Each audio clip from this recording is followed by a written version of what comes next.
Bueno, en este último, buenas tardes a los que están por allá. En este último bloque, en este último encuentro nuestro, a ver si podemos por lo menos constatar juntos la recepción que ha tenido el libro de Isaías en la comunidad cristiana, ¿no? Y ver cómo los evangelistas, sobre todo, han visto el libro de Isaías como clave de interpretación de la persona y de la misión de Jesús. En el Nuevo Testamento aparecen más de 400 citas, alusiones o paráfrasis que remiten al libro de Isaías, muchas, ¿no? Hemos dicho que en general son los tres libros más citados en el Nuevo Testamento, son el libro de Isaías, el libro del Deuteronomio, el libro de los Salmos. Son libros preferidos por la comunidad cristiana, ¿no? Los han sentido como sus libros, ¿no? Y también las comunidades cristianas son comunidades pequeñas dentro del judaísmo. El cristianismo naciente está constituido fundamentalmente, al principio sobre todo, por judíos, ¿no?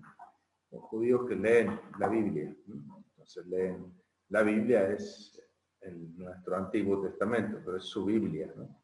Eso es lo que consideraban su Biblia. No existía un Nuevo Testamento, por lo tanto se leía la escritura que se citaba, era la Torá, los profetas y los escritos o los salmos, ¿verdad? Y todos los escritos del Nuevo Testamento hacen referencia al libro de Isaías. Y las referencias son incluso en los estratos más antiguos de la formación del Nuevo Testamento, es, por ejemplo, en lo que los estudiosos llaman fuente Q, es decir, la fuente de los dichos de Jesús, ¿no? Que probablemente no existiera en una forma sola. Se habla de la fuente Q, pero probablemente haya habido varias colecciones en las distintas comunidades de los dichos de Jesús. Muchos de estos dichos de Jesús contienen, estos dichos de Jesús recolectados, coleccionados en estos escritos, contienen referencias explícitas al libro de Isaías. Hay muchos de los temas fundamentales del Nuevo Testamento son fundamentados, valga la redundancia, con referencias al libro de Isaías, ¿no? Vale decir que este proceso que nosotros hemos constatado de relectura del libro de Isaías continúa en el Nuevo Testamento. Vamos a hacer un repaso general y vamos a detenernos en 2 capítulos como para verlo un poquito más detenidamente, ¿no? Bueno, fíjense que el tema incluso hasta el nombre y el género literario nuevo que se forja en las comunidades cristianas, que se llama Evangelio, toma incluso su nombre, lo toma del Deutero Isaías, ¿cierto? Evangelio o buena noticia, ¿no? Lo que decíamos Besorá, ¿no? Y como un evangelio, como quizás el más antiguo, como narración de Jesús, el Evangelio de Marcos comienza así: comienzo de la buena noticia de Jesús, el Cristo, el Hijo de Dios, ¿no? Y tomando el término buena noticia, evangelio, que si bien tiene connotaciones en la cultura romana, en un contexto judío, es claramente una referencia a Isaías 40, a Isaías 41, 27, a Isaías 52, 7, etc., ¿no? Sobre todo cuando el Evangelio comienza así: comienzo del Evangelio de Jesús, de la buena noticia de Jesús, el Cristo, Hijo de Dios, conforme está escrito en el profeta Isaías, y precisamente cita: voy a enviar a mi mensajero delante de ti, cita de Malaquías en realidad, que ha de preparar el camino, y ahí se pasa al libro de Isaías 40. Vos que claman en el desierto, preparad el camino del Señor, enderezad sus sendas. Interesante porque la categoría evangelio, buena noticia, está inmediatamente relacionada en el libro de Isaías con el advenimiento del reinado de Yahvé. Y en el Evangelio, en los Evangelios, en la predicación de Jesús, la categoría Evangelio, buena noticia, está intrínsecamente relacionada con la llegada del reino, ¿no? De hecho, en el mismo Marcos, si seguimos ese mismo capítulo primero, la primera predicación de Jesús, que es la de Marcos 1, 14, 15, dice: después que fue entregado Juan, marchó Jesús a Galilea y proclamaba la buena noticia de Dios. Otra vez, ¿no? Buena noticia, Evangelio. No sé por qué en el 1.1 el traductor aquí ha traducido Evangelio y aquí ha traducido buena noticia. Pero bueno, es un criterio de los traductores, ¿no? Y proclamaba la buena nueva de Dios, proclamaba el Evangelio de Dios. 2 puntos. El tiempo se ha cumplido, el reino de Dios ha llegado. Convertíos y creed en la buena noticia. Fíjense cómo esta categoría, buena noticia, Evangelio, es la que nosotros hemos reconocido en el anuncio del segundo Isaías, ¿no? A partir del capítulo 40, el tiempo se ha cumplido, es decir, el tiempo de la pena, el tiempo del trabajo forzado, el tiempo de la expiación, se ha cumplido, ¿no? Ya está, empieza un tiempo nuevo. Entonces, una mirada hacia adelante es esta recepción de la buena nueva, de la buena noticia. Y Jesús, que va al mismo tiempo predicando la buena noticia, va convocando una pequeña comunidad de los que acogen esa buena noticia y formando con ellos esta primicia de la novedad, que es la de la comunidad cristiana. Entonces, la misma categoría central en el Evangelio, en la predicación cristiana, que es la de buena noticia y la del reinado de Dios, están forjadas según las categorías del libro de Isaías y sobre todo del segundo Isaías, como hemos visto, ¿no es cierto? Berges hace un interesante repaso por los Evangelios, los Hechos de los Apóstoles, San Pablo y el Apocalipsis, sobre todo, así distingue Evangelios y Hechos, Pablo y Apocalipsis, ¿no?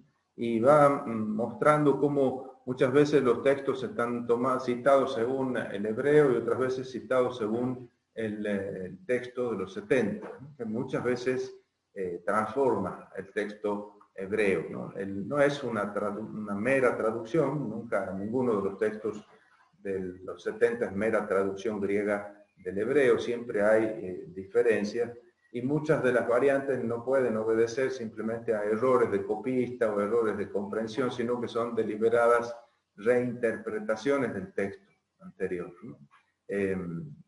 Bueno, en muchas ocasiones, como digo, cita los evangelios citan el libro de Isaías, ¿no? Y fíjense cómo en momentos centrales como esto, ¿no? El comienzo de la predicación de Jesús en el Evangelio de Marcos está definido con estas categorías centrales en el Deutero Isaías, ¿no? La autopresentación de Jesús en la sinagoga de Nazaret en el capítulo 4 de Lucas asume como carta, como cédula de identidad, como documento, el texto de Isaías 61 mezclado con Isaías 58, ¿no?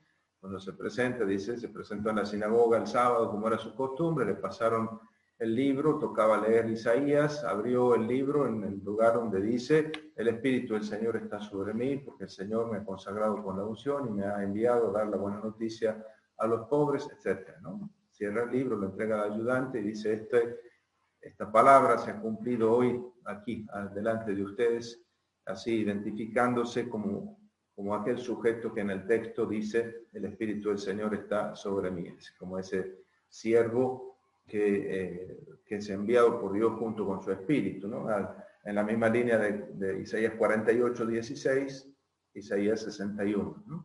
Entonces, momentos centrales de la predicación y de la vida de Jesús están interpretados según estos textos de Isaías, ¿no? Cuando, por ejemplo, se habla de las curaciones realizadas por Jesús, enseguida el Evangelio de Mateo apela a al texto del Deutero Isaías, retomando textualmente muchas de estas cosas, ¿no? Por ejemplo, en las curaciones concretas, el quebrantamiento de las barreras sociales y culturales, Jesús se mueve en la línea de la predicación de Isaías. Y por ejemplo, en Mateo 4:12, cuando se presenta el comienzo de esta predicación en Mateo, él viene de Galilea, empieza capítulo 4, dice entonces Juan 4:12, cuando oyó que Juan había sido entregado, es el paralelo a Marcos 1:14-15, es decir, cuando lo encarcelan a Juan, Jesús comienza su misión, casi como que entendiera como signo de que ahora es su turno. Entonces, cuando oyó que Juan había sido entregado, se retiró a Galilea, pero dejó Nazaret y fue a residir a Cafarnaúm junto al mar, en el territorio de Zabulón y Neftalí, para que se cumpliera, según la fórmula característica del Evangelio de Mateo, para que se cumpliera la escritura que dice, ¿no? Aquí dice explícitamente, para que se cumpliera lo dicho por el profeta Isaías, tierra de Zabulón, tierra de Neftalí, camino del mar, país de Transjordania, Galilea de los paganos. El pueblo que caminaba en tinieblas ha visto una gran luz, a los que habitaban en paraje de sombras de muerte, una luz ha amanecido. Es el capítulo 8, versículo 23b de Isaías, que introduce uno de los 3 textos mesiánicos que nosotros descubríamos en la primera parte del libro de Isaías, ¿no? Cuando precisamente se va a hablar del nacimiento del niño, un niño nos ha nacido, y se le va a poner o a nombrar con los 4 nombres de la nación, ¿no? Entonces, identificándose así, de esta manera, para que se cumpliera lo dicho por el profeta. Entonces, Mateo interpreta la llegada de Jesús a Galilea como el cumplimiento de esa palabra de Isaías, ¿no? Y entonces, incluso el carácter que tiene de cumplimiento de este proyecto, y después en el libro, bueno, aquí subraya Berges, por ejemplo, incluso un cambio en la traducción, ¿no es cierto? No usa el verbo brillar, ¿no es cierto?, sino amanecer, ¿no? Una luz ha brillado, dice, y aquí emplea una luz ha amanecido con el verbo anatello, que subraya más bien el carácter político del Mesías judío en contraposición con el culto imperial romano.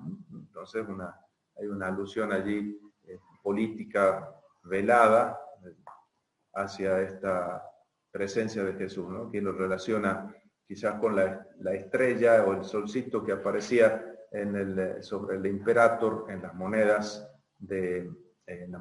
acuñadas por el imperio, ¿no? Que el amanecer no designa en primera línea el punto cardinal del este, el oriente, la salida del sol, sino esta implicación. Y aquí acuérdense que en la salida del sol, el brote del sol, ¿no?, que aquí aparece con este nombre o este verbo anatolé, que es el que traduce el verbo frecuentemente usado por el segundo Isaías, que es el verbo tzamach, brotar, germinar. Decíamos que tiene esa connotación salvífica tan fuerte, según como dice Berges, la botánica de salvación que tiene el libro de Isaías, y que está también detrás del nombre mesiánico del brote o el germen, ¿no es cierto?, que aparece también en Jeremías 23, Jeremías 33 y en Zacarías, ¿no?, con una alusión a Zorobabel, al heredero del trono de David. El mismo uso del término Nazoraios en Mateo 2:23, también es bastante probable que apunte más bien a eso, al Netzer de Isaías 11:1, ¿no? Sale un brote, un retoño del tronco de Jesé, ¿no?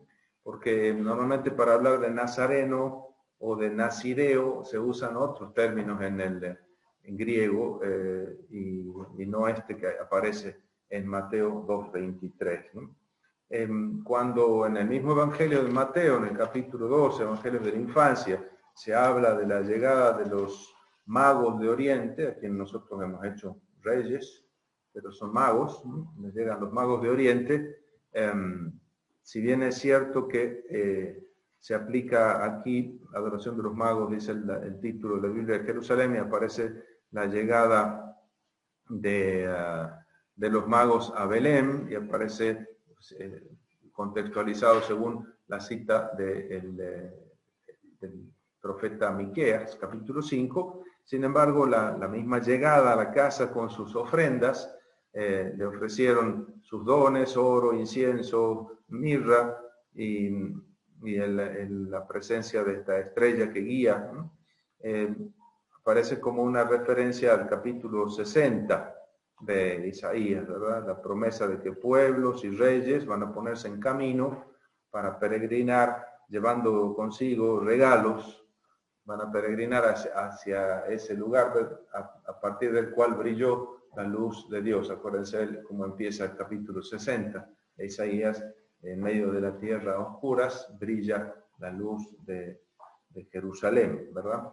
En esa misma línea se puede seguir también los textos. En el Evangelio de Mateo, quizás la más famosa y clave de las citas del Evangelio de Mateo es la del capítulo 1, versículo 23, cuando interpreta el evangelista el nacimiento de Jesús según el texto de Isaías 7:14, ¿verdad? Dice el texto: dará a luz un hijo a quien le pondrá por nombre Jesús, porque él salvará a su pueblo de sus pecados. No se olviden que Jesús, Yeshua o Yehoshua son nombres emparentados, ¿no? Josué, Jesús, Isaías, son nombres que provienen de la misma raíz, son distintas formaciones con la misma raíz relacionados con el verbo salvar, ¿no? Entonces, dará a luz un hijo a quien le pondrás por nombre Jesús, porque él salvará a su pueblo de sus pecados. De nuevo, Mateo dice: todo sucedió para que se cumpliese lo dicho por el Señor por medio del profeta. 2 puntos: la Virgen concebirá y dará a luz un hijo y le pondrán por nombre Emmanuel, que significa Dios con nosotros. Y uno dice: ¿qué tiene que ver si le pone Emmanuel, no le pone Jesús?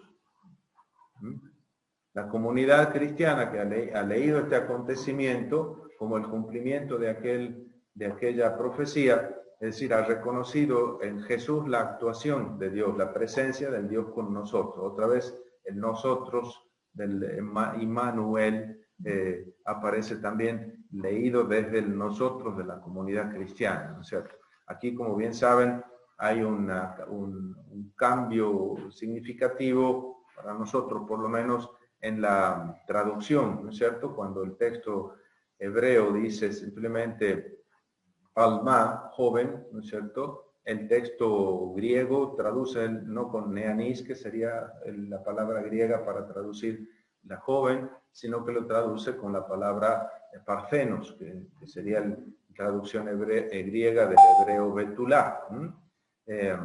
Sin embargo, tampoco hay que apurar demasiado la cuestión, porque no siempre aparecen tan diferentes los sentidos de estas palabras en el hebreo y en el griego, ¿no es cierto? Pero ciertamente que es un cambio, y un cambio intencional, el que aparece allí. Y la cita que hace Mateo la hace justamente del texto griego que tiene la palabra virgen, ¿no es cierto? La palabra parthenos, como signo del nacimiento, de la concepción virginal de Jesús, el Hijo de Dios, ¿no?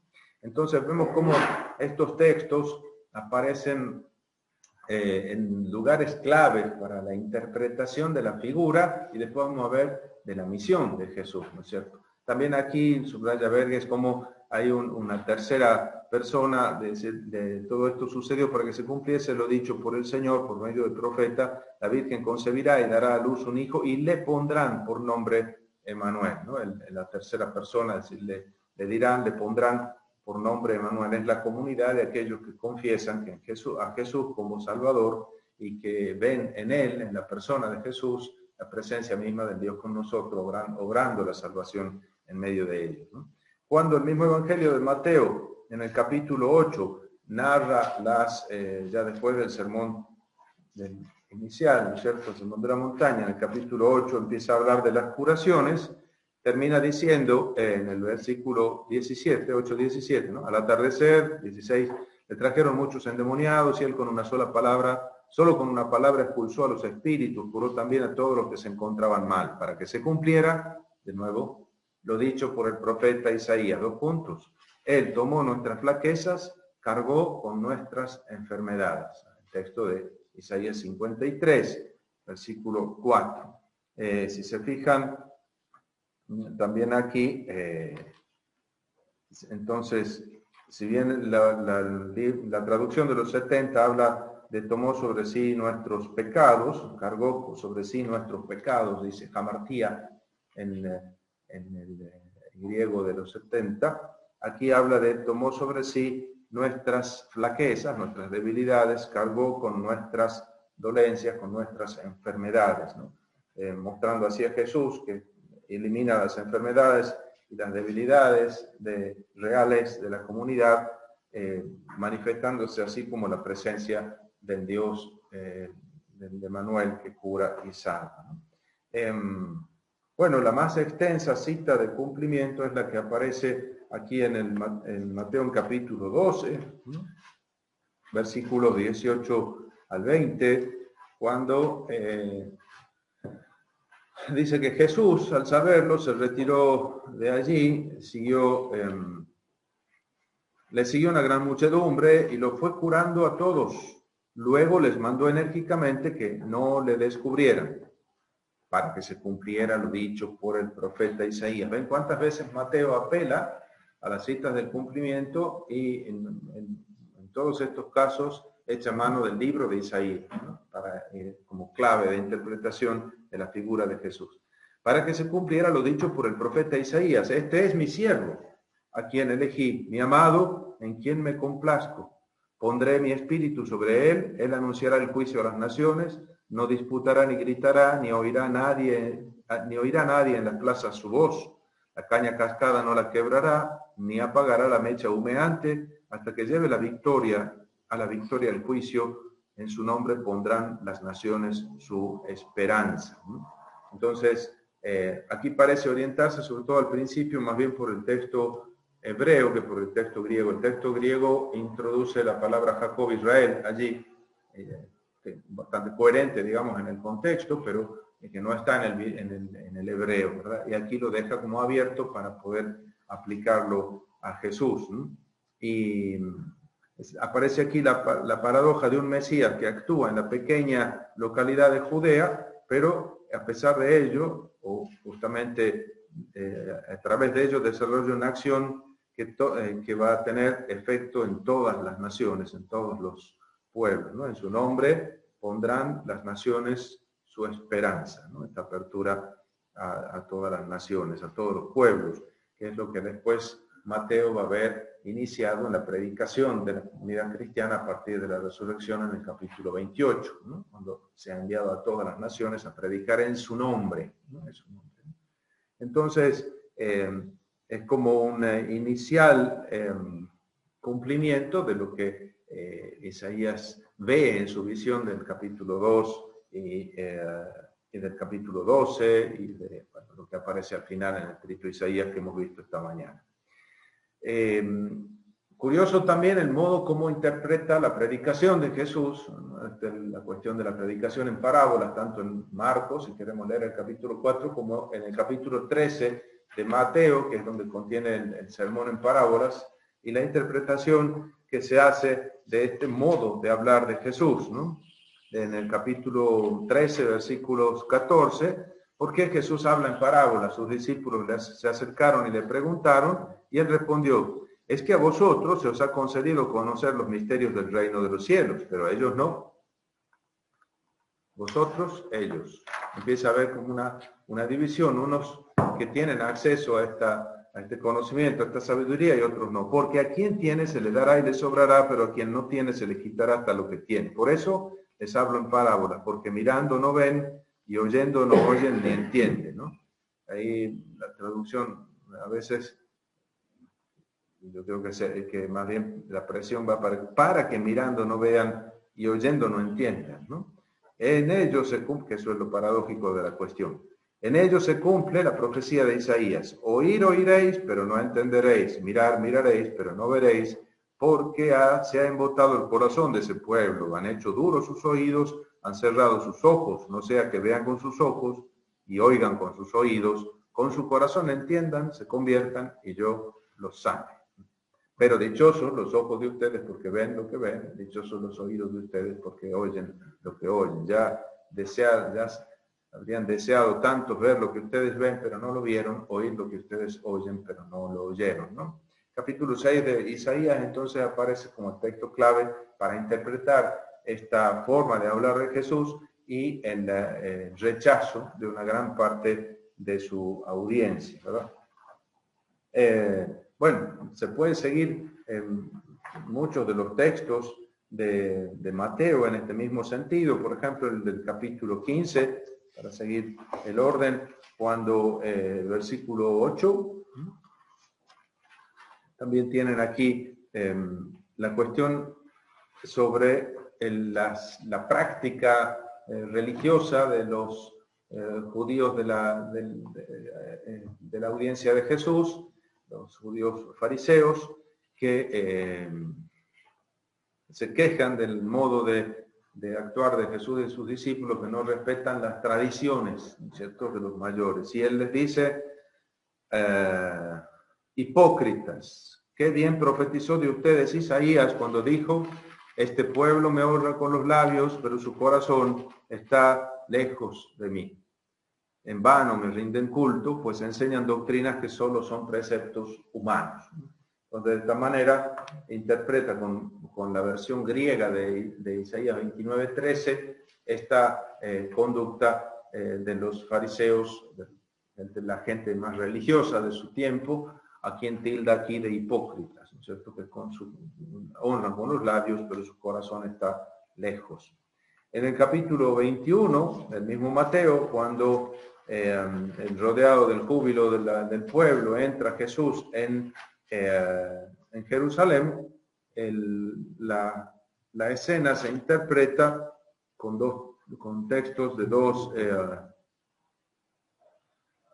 tomadas de los profetas, ¿no es cierto?, del 21:5. Esto sucedió, en el versículo 4, para que se cumpliese lo dicho por el profeta otra vez, ¿no? Decid a la hija de Sión: mirad, tu rey viene a ti, manso y montado sobre un asna y un pollino, hijo de animal de yugo.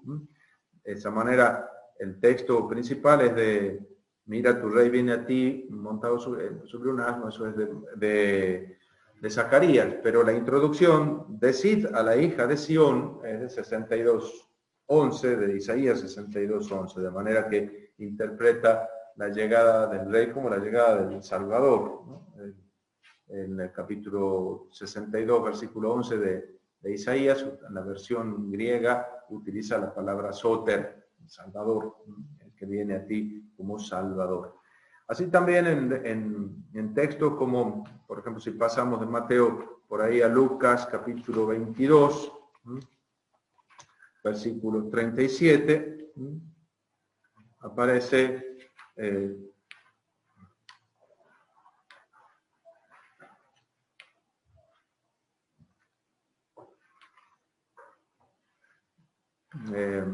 citas, de las pocas citas referidas a Isaías, al Antiguo Testamento en general, en la Pasión. Es decir, muchas veces hay alusiones más bien,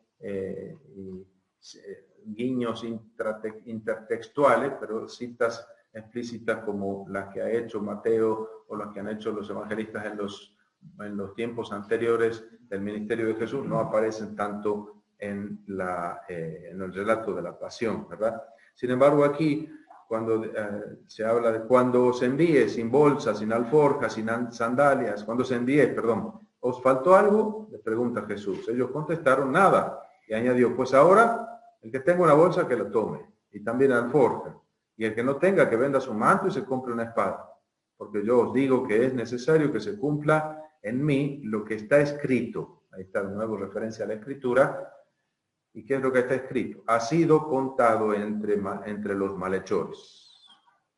Cita de Isaías 53, es decir, el siervo muere como un malhechor, entre malhechores. Es cita de 53:12. Entonces, ese texto en plena, digamos, en las puertas de la pasión. Fíjense, la nota de la Biblia de Jerusalén dice en 22:37, Lucas es el único evangelista que aplica a la pasión de Jesús el oráculo del siervo sufriente.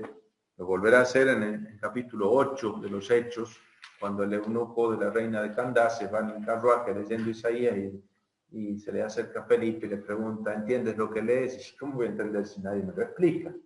Entonces se sube al carruaje, le explica el texto y al llegar al final le explica el texto en referencia a Jesús, es decir, el texto del cuarto poema del servidor aplicado a Jesús. Y es entonces la mano del mismo Lucas en los Hechos quien aplica de nuevo el mismo texto a la pasión de Jesús. Y es quien le va a dar a Jesús el título de siervo, ¿no? Varias veces en el libro de los Hechos, sobre todo en los discursos de Pedro, Pedro habla de resucitó a su hijo, a su siervo Jesús, ¿no?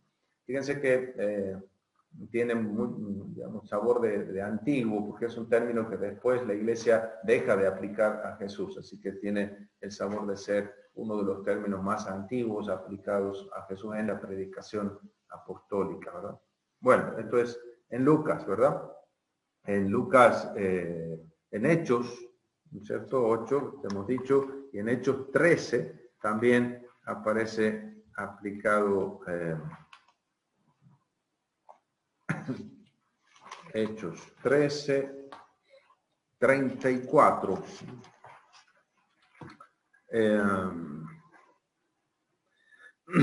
Dice, también nos anunciamos la buena nueva, vuelve a utilizar la expresión también isaiana, de que la promesa que Dios hizo a los antepasados la ha cumplido en nosotros los hijos al resucitar a Jesús, como está escrito en los Salmos, Hijo mío eres tú, yo te he engendrado hoy, y lo resucitó de entre los muertos para que nunca experimentase la corrupción.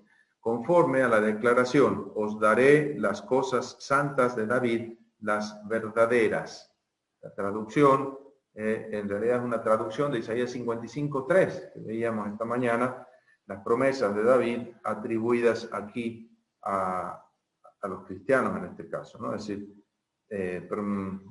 la nota de la Biblia de Jerusalén habla de promesa de santidad como de un don reservado a los tiempos mesiánicos que fluirá del nuevo David, que es este Jesús resucitado, ¿no? No es el siervo David, es el siervo Jesús. Es la traducción que sigue, la cita del texto de Lucas, como normalmente pasa, sigue la traducción de los 70, ¿no?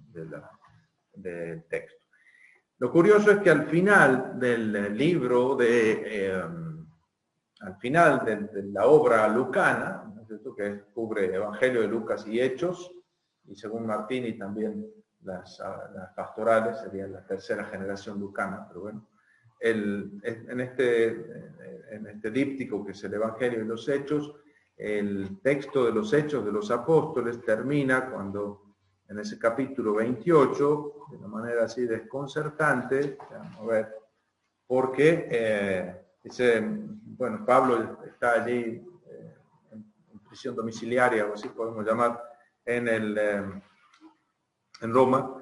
Le señalaron un día y vinieron mayor número a donde se hospedaba. Él iba exponiéndoles el reino de Dios. Otra vez, ¿no es cierto? Una expresión que también se explica desde las categorías de Isaías. Él les iba exponiendo el reino de Dios, les hablaba de Jesús e intentaba convencerles, basándose en la ley de Moisés y en los profetas, desde la mañana hasta la tarde. Unos creían lo que decían, pero otros, en cambio, permanecían incrédulos. Hoy está también, ¿no? Unos creen y otros no. Cuando en desacuerdo entre sí mismos ya se despedían, Pablo dijo una sola cosa. Con razón habló el Espíritu Santo a vuestros antepasados por medio del profeta Isaías. Ve a encontrar a ese pueblo y dile, escucharéis bien, pero no entenderéis. Miraréis bien, pero no veréis. Porque se ha embotado el corazón de este pueblo, han hecho duros sus oídos, y sus ojos han cerrado, no sea que vean con sus ojos y con sus oídos oigan y con su corazón entiendan y se conviertan y yo los cure. Sabed pues que esta salvación de Dios ha sido ofrecida a los gentiles. Ellos sí que la escucharán. Y se termina prácticamente el libro allí de esa manera tan curiosa, ¿verdad?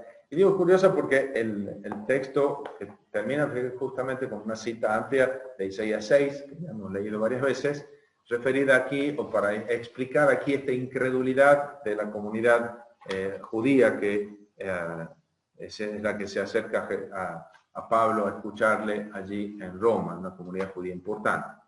Y curioso que termina de esta manera así, que el pueblo en su mayoría, el pueblo judío, la comunidad judía en su mayoría no aceptara esa salvación, que está narrada en los relatos lucanos de la infancia con una fuerte connotación isaiana, ¿no es cierto? Vamos a ver un poquito eso, me parece de los textos más interesantes de Lucas, ¿no? Vamos a ver. Lucas capítulo 1 y capítulo 2. Es decir, son los capítulos más lucanos de Lucas, es decir, porque son los que no toma él de las fuentes, ¿no es cierto?, según la forma clásica de entender la composición de los evangelios sinópticos, sino que son el Sondergut, el patrimonio propio de Lucas, ¿verdad?, en su evangelio, los capítulos 1 y 2. Y entonces, por ejemplo, podemos leer en el relato de la infancia,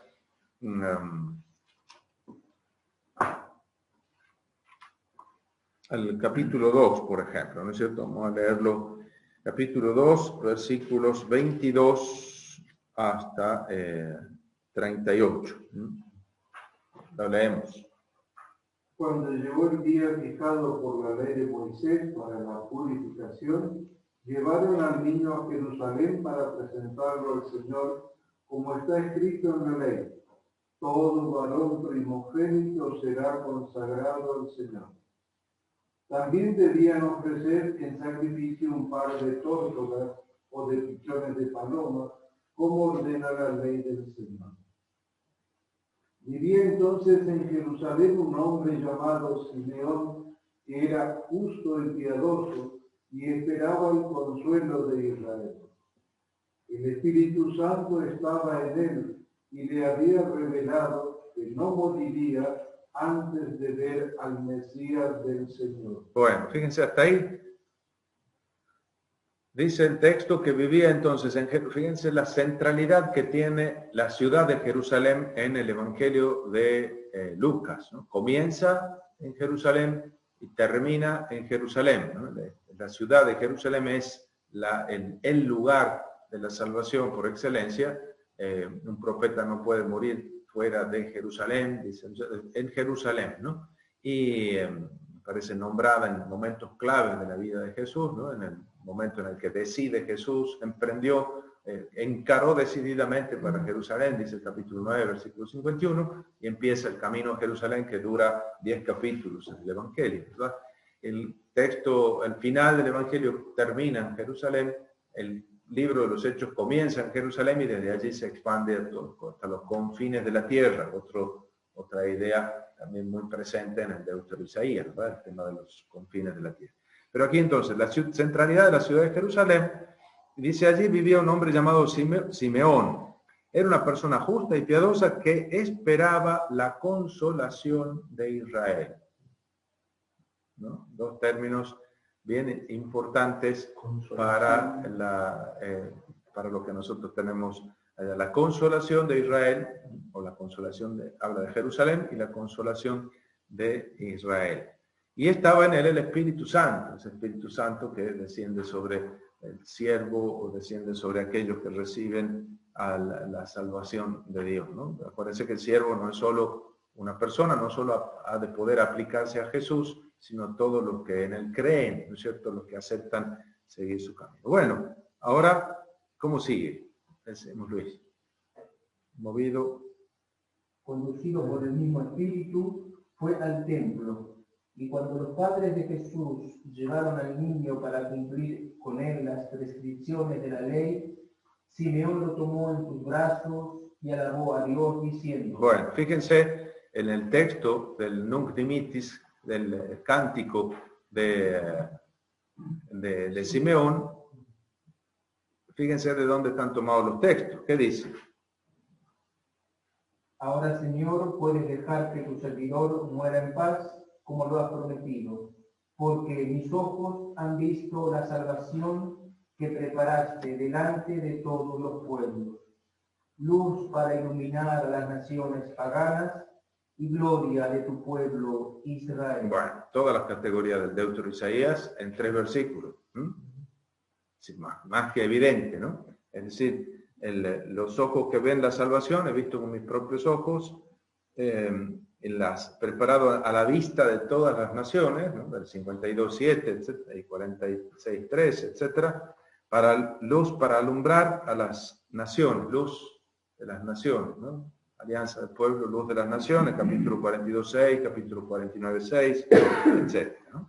Bueno, hasta aquí entonces la primera persona que sale a recibirlo al niño que estaba esperando y ve en ese niño el cumplimiento de sus esperanzas. ¿Qué esperaba Simeón?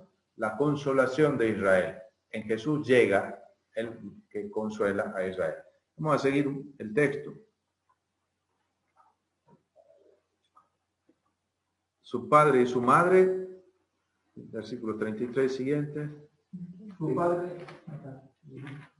estaban admirados por lo que oían decir de él. Simeón, después de bendecirlo, dijo a María, la madre, este niño será causa de caída y de elevación para muchos en Israel. Será signo de contradicción, y a ti misma una espada te atravesará el corazón. Así se manifestarán claramente los pensamientos íntimos de muchos. Bueno, ahora otra persona le sale al encuentro. Había allí una profetisa llamada Ana, hija de Fanuel, de la familia de Aser, mujer ya entrada en años, que casada en su juventud había vivido 7 años con su marido. Desde entonces había permanecido viuda y tenía 84 años. No se apartaba del templo, sirviendo a Dios noche y día con ayunos y oraciones. Se presentó en ese mismo momento y se puso a dar gracias a Dios. Y hablaba acerca del niño a todos los que esperaban la redención de Jerusalén. La redención de Jerusalén. Fíjense, una figura masculina, una figura femenina. Esperan la consolación de Jerusalén, de Israel, esperan la redención, la liberación de Jerusalén. Es decir, más que evidente que el texto está construido sobre las categorías, está estructurado sobre las categorías del Deutero Isaías, ¿no? Yo estoy convencido de que Lucas escribía su evangelio recordando las cosas o recibiendo la tradición de Jesús y con el libro de Isaías en mano izquierda. Escribía con la pluma en la derecha y el libro de Isaías en la izquierda, ¿no? El evangelio de Lucas es casi un midrash de una actualización del libro de Isaías. Es imposible entender los textos, sobre todo los de Lucas, todos los del Nuevo Testamento, sin tener en cuenta las categorías del libro de Isaías, fundamentalmente la del segundo Isaías, ¿no? Y si bien es cierto, y la predicación misma de Jesús está llena de estas mismas alusiones, ¿verdad? Y la profetisa Ana, que fue todo tiempo viuda, puede ser como una imagen de aquella Jerusalén, claro, del segundo Isaías, que también era viuda y esperaba. Ambos, ¿no es cierto? Ambos personajes, una figura masculina, sí, Simeón, y la figura femenina, ella como viuda que espera y recibe a aquel en quien se encarna la redención de Jerusalén. Sí, es la figura, en la figura de estos dos personajes, Lucas está proyectando toda la esperanza de Israel y de Jerusalén, ¿no es cierto? ¿No? Que son los dos objetos de la acción salvífica de Dios en la segunda parte de Isaías, ¿no? Fíjense todos los cánticos estos que aparecen en 42, bueno, en el 42, 13 no tanto, pero en 44, 23, en 49, 13, 52, 7 al 10, el destinatario de la acción salvadora de Dios es o Israel, Jacob, o Jerusalén, Sión, y la acción está definida como liberación o redención por un lado y consolación por el otro, ¿no? Y después el tema de la manifestación de la gloria, ¿no? La gloria de su pueblo Israel, ¿no? En ti manifestaré mi gloria, ¿no es cierto? Entonces, aquí tenemos un panorama interesante de cómo el peso enorme que ha tenido el libro de Isaías en la comunidad cristiana, ¿no? Que han forjado la interpretación de la persona de Jesús y de su misión según la luz que les daba el libro de Isaías. Ha alimentado la esperanza de esta comunidad que se ha sentido continuadora, por decirlo así, de esta comunidad de discípulos de Isaías, esta comunidad del resto, esta comunidad de los siervos, y ha visto en Jesús condensado todo lo que Isaías decía respecto de Israel y de Jerusalén, ¿verdad? Todas las cosas que se decían por ejemplo, incluso el llanto de Jesús que llora sobre Jerusalén, ¿no es cierto? También se interpreta desde esa misma línea. Bueno, si de aquí pasamos a Pablo, también encontramos que Pablo menciona, muchísimas veces utiliza el texto, es el libro más citado, al que más referencias hace en las cartas San Pablo. Sin embargo, solo en la carta a los Romanos hace mención explícita de su fuente, ¿no? En la carta a los Romanos. En Romanos es la carta de Pablo como más sistemática, más elaborada, que supone mayor reflexión, ¿verdad? Y es escrita no como Tesalonicenses al principio, sino ya con la madurez de una reflexión y con la dilación de la parusía que tan presente estaba por ahí al comienzo, ¿no es cierto? Muchas veces en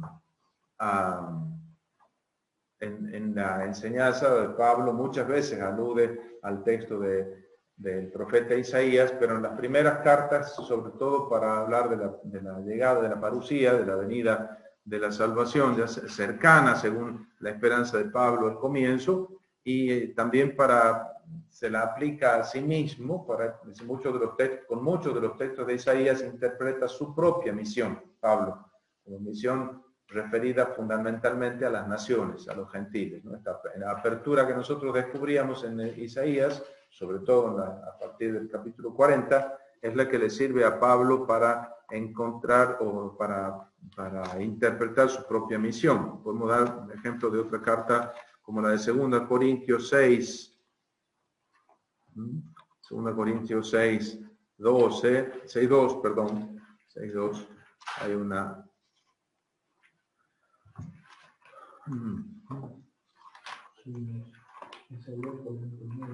Adelante, lea por favor. ¿Qué dice? Pues dice él, en el tiempo favorable te escuché y en el día de la salvación te ayudé. Mirad ahora el momento favorable, mirad ahora el día de la salvación. A nadie damos ocasión alguna de tropiezo para que no se haga mofa del misterio. Del ministerio, ¿no? Del ministerio. Bueno, eso es la interpretación. Nosotros somos cooperadores suyos, os exhortamos a no recibir en vano la gracia, y dice él en la Escritura, dice aquí, y cita el texto de Isaías 49:8.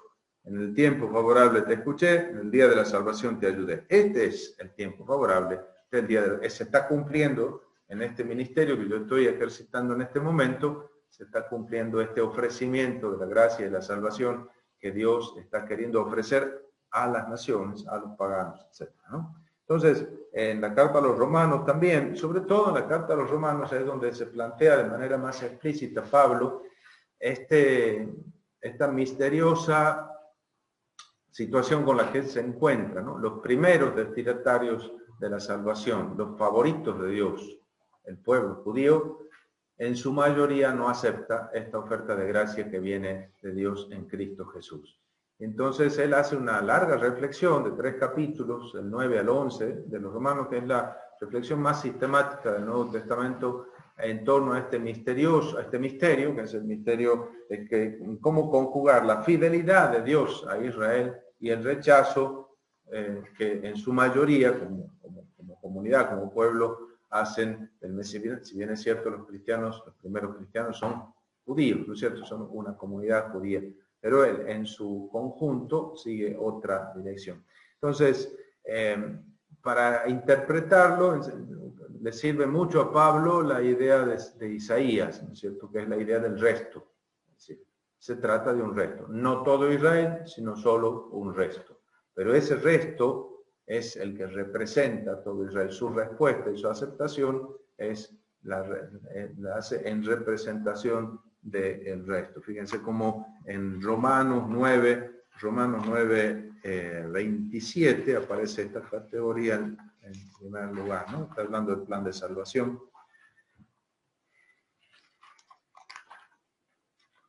Entonces, Isaías también clama en favor de Israel. Aunque los hijos de Israel fueran numerosos como las arenas del mar, solo un resto será salvo. Porque pronta y perfectamente se cumplirá el Señor su palabra sobre la tierra. Y como predijo Isaías, si el Señor de los ejércitos no nos hubiera dejado una descendencia, dice, un resto, dice el texto de Isaías 1:9, habríamos venido a ser como Sodoma, semejantes a Gomorra. La categoría de resto, She'erit, el resto fiel, es el que le sirve aquí a Pablo para interpretar como no todo el pueblo, sino solo un resto del pueblo judío acepta la oferta de gracia que le viene en el Mesías. La Biblia de Jerusalén les pone en las citas marginales las referencias: Isaías 10, 22, 23, 11, 5, Isaías 1, 9, los textos citados por Pablo, ¿no? Entonces, en el mismo texto de Romanos, capítulo 10, versículo 20, dice, y pregunto yo, ¿será que no han oído? Claro que han oído, pues por toda la tierra se ha difundido su voz y hasta los límites del orbe sus palabras. Pero pregunto, ¿es que Israel no comprendió? Moisés fue el primero en decir, os volveré celosos de una que no es nación. Contra una nación estúpida, os enfureceré. Isaías a su vez se atreve a decir, fui hallado por quienes no me buscaban, me manifesté a quienes no preguntaban por mí. Es la interpretación, es decir, así interpreta este rechazo en masa y esta aceptación, en cambio, por parte de los paganos. En primer lugar, por parte de judíos no palestinos, judíos helenistas, y después de parte simplemente de paganos, ¿no es cierto? Y es según la categoría, según el texto de Isaías 65:1. Más a Israel le dice, todo el día extendí mis manos hacia un pueblo incrédulo y rebelde. El versículo siguiente, 65:2.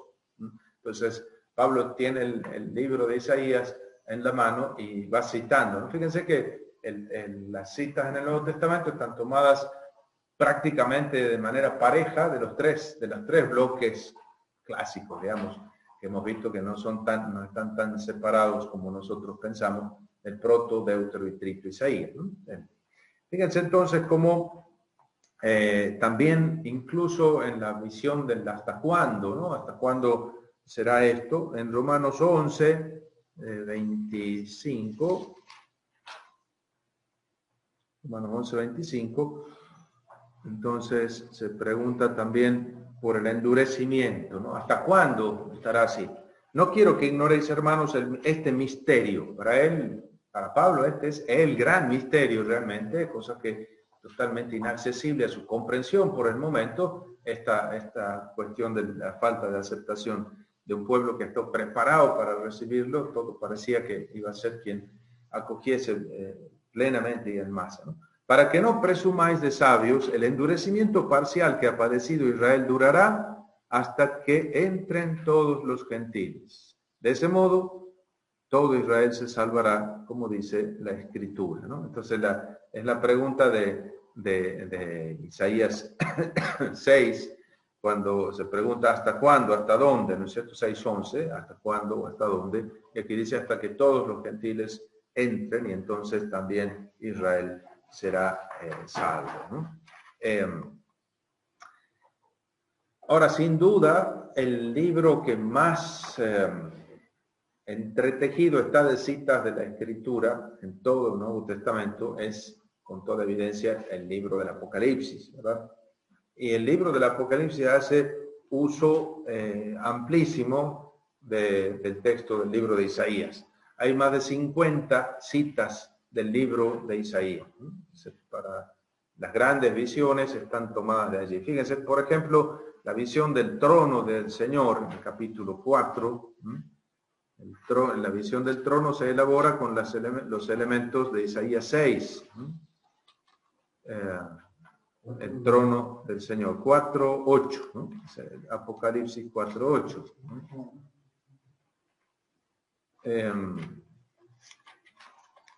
Si bien, por supuesto, está muy presente también en Ezequiel, en todo el libro, pero en los momentos centrales habla de aquí. En 4:8 dice, habla del trono del Dios que está puesto allí. Cada uno de los 4 vivientes tenía 6 alas, como los serafines que hemos leído allá. Están llenos de ojos todo a su alrededor por dentro y repiten sin cesar día y noche, Santo, Santo, Santo, Señor Dios Todopoderoso. Aquel que era, que es y que va a venir, ¿no? También eso incluso puede tener un resabio isaíano detrás, ¿no es cierto? Entonces, el texto, la visión del trono, incluso después el nombre que le da a Cristo, ¿no? En 1:8, por ejemplo, pero también 1:8, 1:17, es decir, el Cristo como alfa y omega refleja el primero y el último, ¿no? Yo estoy con los primeros y estaré también con los últimos, ¿no? El texto de Isaías 41:4, 44:6, etc., ¿no? Incluso el nombre que le da a Jesús, 5:5, por ejemplo, ¿no es cierto? Dice, pero uno de los ancianos me dice, no llores, porque ha triunfado el león de la tribu de Judá, el retoño de David. El retoño de David es una clara alusión al libro de Isaías capítulo 11, versículo 1 y siguiente, ¿verdad? El retoño de David. Cuando se habla del paso de las llaves, ¿no es cierto? En el capítulo 3, versículo 7, dice, al ángel de la iglesia de Filadelfia, la sexta carta a las iglesias, escríbele así: esto dice el santo, el veraz, el que tiene la llave de David, el que abre y nadie puede cerrar, el que cierra y nadie puede abrir. Isaías 22. ¿Se acuerdan el paso de Eliakim a Sebna a Eliakim, ¿no? El cambio de mayordomo y las llaves de la casa, del palacio, de la casa real, ¿no? El mismo, no, bueno, aquí en cuanto a los nombres, ¿no es cierto? Fíjense que hacia el final, ya en el capítulo 19, otra alusión, capítulo 19, versículos 11 y 15, por ejemplo, dice, entonces vi el cielo abierto, donde había un caballo blanco, entonces, 15. Bueno, dice, su jinete se llamaba Fiel y Veraz, y juzga y combate con justicia, sus ojos parecen de fuego, etc.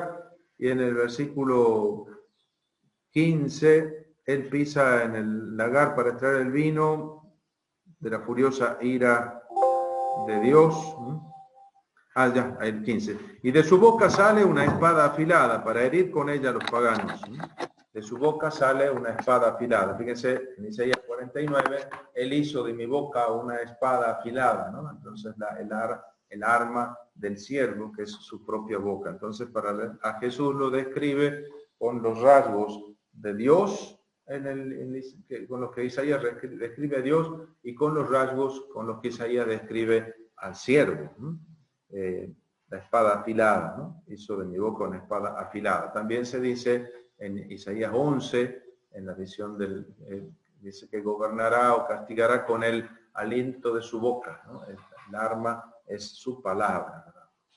Y bueno, aquí cuando dice que es el amén, el testigo fiel, el primogénito entre los muertos, ¿no? El amén, el testigo fiel. Así le llama también en Isaías 65, 15 y 16, habla del Dios del amén.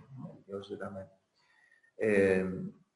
También es interesante cómo en la misma línea de las relecturas del libro de Isaías, el libro del Apocalipsis también relee los oráculos contra las naciones que aparecen en el libro de Isaías y los aplica a los pueblos enemigos, especialmente a la impía Roma, ¿cierto?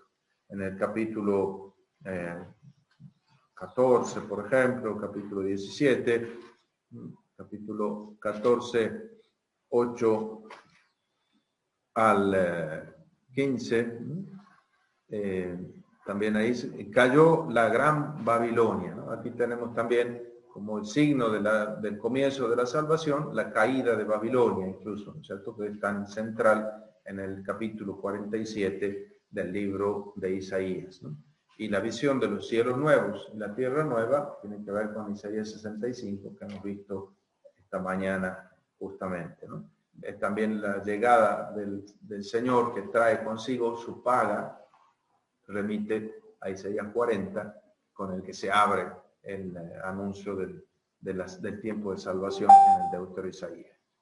Bueno, hasta aquí podemos llegar porque todavía habría que releer todo el Nuevo Testamento y ver la recepción que hay. Y fíjense la importancia, lo que preguntaba Luis esta mañana, la importancia de Isaías para una espiritualidad cristiana auténtica, ¿no es cierto? Fíjense cómo el Nuevo Testamento, para su interpretación, necesita ser leído desde el Antiguo Testamento para entender rectamente sus categorías, sus temas principales. Uno necesita ver la resonancia que tenía. El que escribe, los autores del Nuevo Testamento tenían en su cabeza y en su corazón estos textos, de eso hablan. Y no hacía falta que explicasen mucho a los otros porque sus primeros oyentes también tenían en su mente y en su corazón estos textos, ¿no? Bueno, así que no sé si hay alguna, ya estamos sobre la hora, ¿no? Si hubiera alguna pregunta. Bueno, muy bien, bueno, gracias que para todos deseo, en el nombre del Padre, como decía el predicador. Un regalito para el Padre Jorge. Así. Bueno.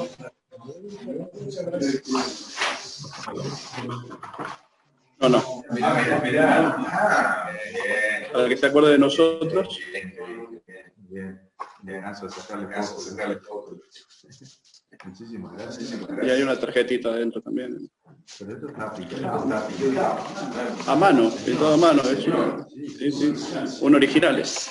¿Quién será el autor? Sí, es cierto que somos uno de los primeros oblatos, me dice acá el maestro de oblato, así que muchas gracias, Padre Jorge.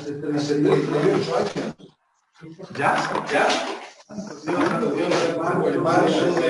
En marzo del 82. Claro.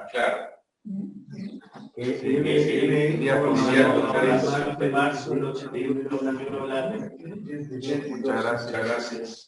Muchísimas gracias. Nada, Padre, se lo merece.